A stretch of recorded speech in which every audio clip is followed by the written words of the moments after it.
in hand with the Akron Bar Association this week, and we kick it off again with our good friend Dean Carro with us live in the studio this morning. And we'd also like to welcome our viewers on YouTube with us this morning as well. Dean, the platform this year, free speech, free press, and free society. Dig into that for me. And I guess, first of all, welcome to the studio. Thank you, Ray. Yeah. I wore clothing that I thought was appropriate for radio. So. We all have faces for radio. Yeah, I do. The idea here, the theme here is this. In order to have a free society, free speech and free press are critical. But it's within a broader context that you have to think about it.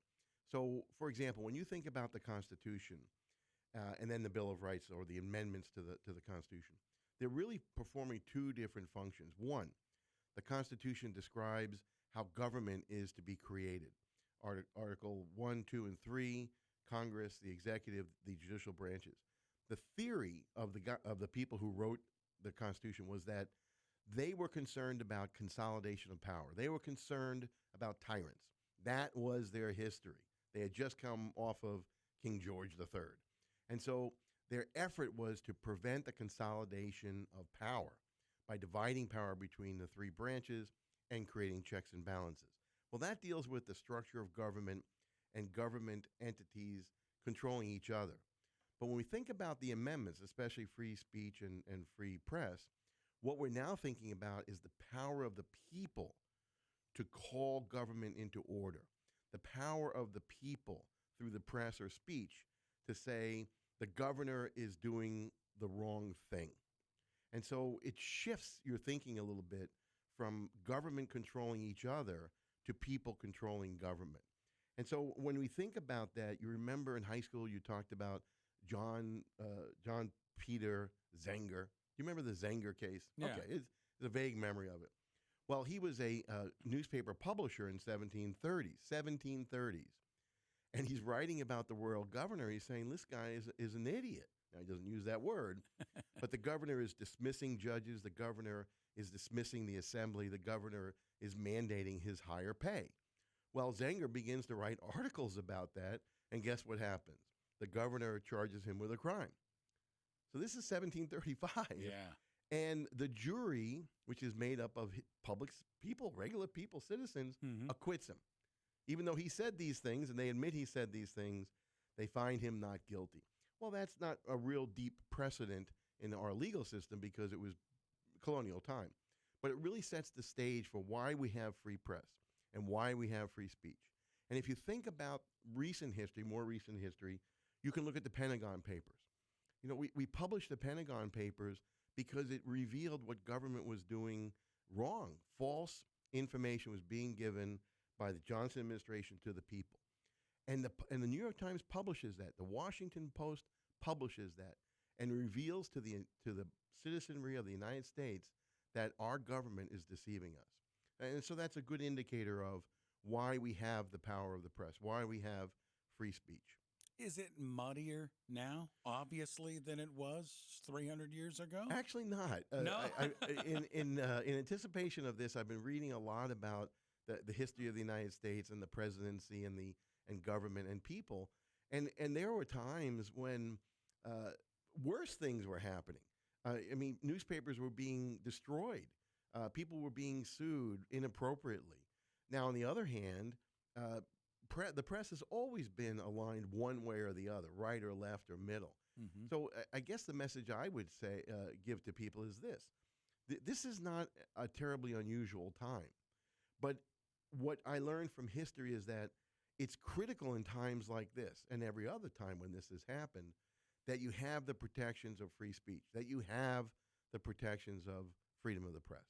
So when you go along with the theme, again, the theme this week with the Akron Bar Association for Law Week is free speech, free press, and free society. Talk about how that all aligns with what you have planned for the week. It aligns because we have to consistently and constantly recognize that democracy is fragile. We tend to think of democracy as very strong and can withstand anything. That's not true. It only withstands the pressures of time and of the present when every aspect of it works according to plan. So, for example, If you have a strong executive, it has to be balanced by a strong Congress. If you have a person who is decrying free speech or free press, it is important to have more speech and more press. And that's the answer. The answer is not to capitulate. The answer is to fight back. Dean Carro with us from the Akron Bar Association. It's Law Day here on 1590 WAKR. Before we get back to Dean, 330-869-9800. 330-869-9800. Here are the extensions that ring right into the Akron Bar Association for free legal advice today. 140, 141, and 175.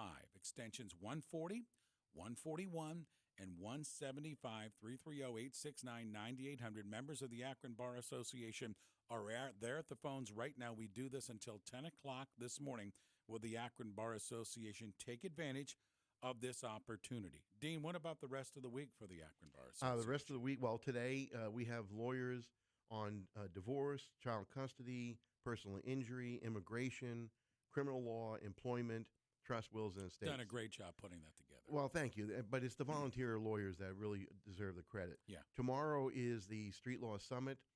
We go with a number of high school students. We talk about this same issue we're talking about today, and they have a chance to interact with police and lawyers. Wednesday is the Law Day Luncheon, where we recognize members of our community who really perform excellent services. And then, of course, Friday is the Sir Thomas More Award. The winner is Jeff Heinz of Browse McDowell, a well-deserving honor for him. And that ends really the week at that point.